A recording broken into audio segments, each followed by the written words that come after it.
আমার কথা শোনার জন্য আবারও আপনাদের ধন্যবাদ। দুবাইতে আরও ৭৫ জনকে মুক্তি দিয়েছে দুবাই সরকার।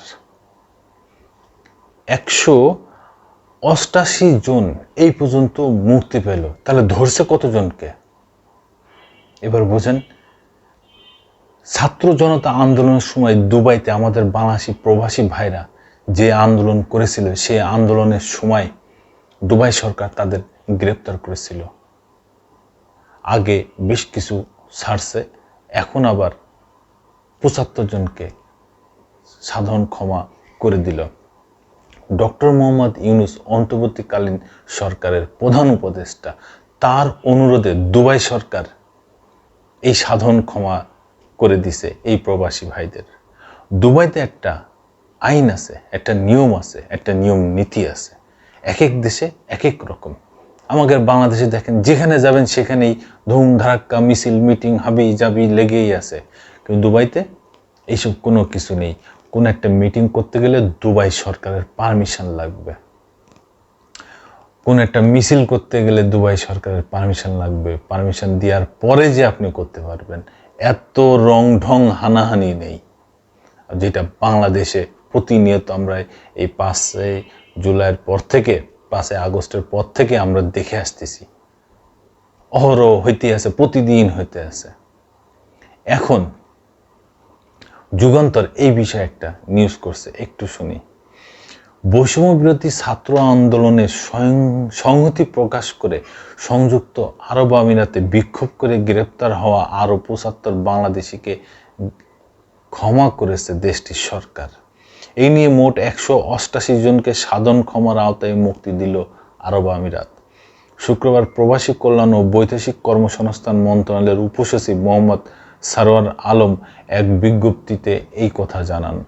সারোয়ার আলম বলেন, জুলাই আগস্টে ফ্যাসিস্ট হাসিনা সরকারের বিরুদ্ধে ছাত্র জনতা আন্দোলন শুরু করলে শেখ হাসিনা আন্দোলন থামানোর জন্য ছাত্র জনতাকে হত্যা ও নির্যাতনের পথ বেছে নেন।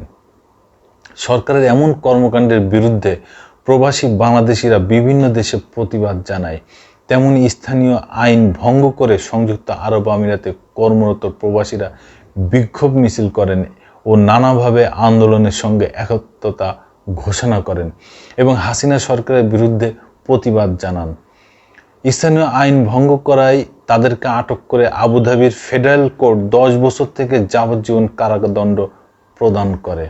5 আগস্ট হাসিনা সরকারের পতনের পর নোবেলজয়ী ডক্টর মোহাম্মদ ইউনূসের নেতৃত্বে নতুন সরকার গঠনের পরপরই এইসব প্রবাসীদের মুক্ত করার উদ্যোগ নেয় এবং প্রধান উপদেষ্টা ডক্টর মোহাম্মদ ইউনূস নিজে সংযুক্ত আরব আমিরাতের প্রেসিডেন্টকে ফোন করে অনুরোধ জানান।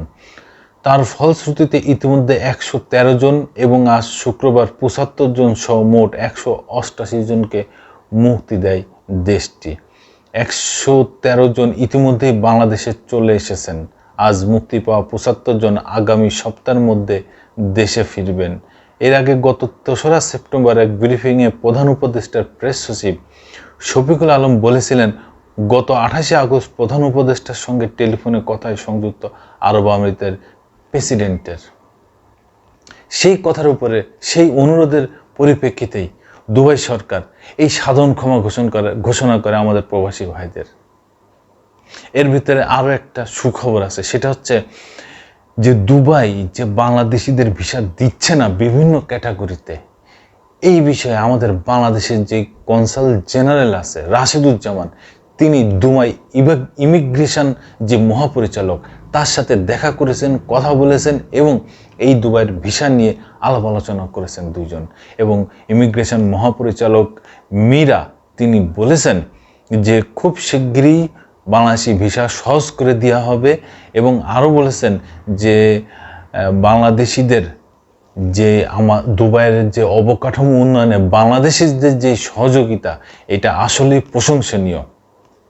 রাশেদুজ্জামান আরও বলেছেন যে এখন অনেক ক্যাটাগরিতে তো ভিসা দেওয়া হচ্ছে না, তো সেইগুলার কি হবে।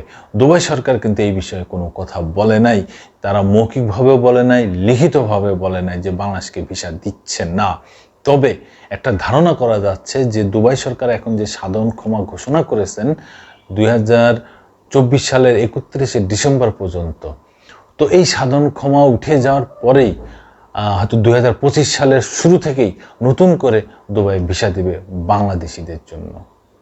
যারা এখন ওই সাধারণ ক্ষমার ঘোষণার আওতায় আসেন নাই, তার অতি সত্বর 31শে ডিসেম্বরের ভিতরে সাধারণ ক্ষমার আওতায় চলে আসেন।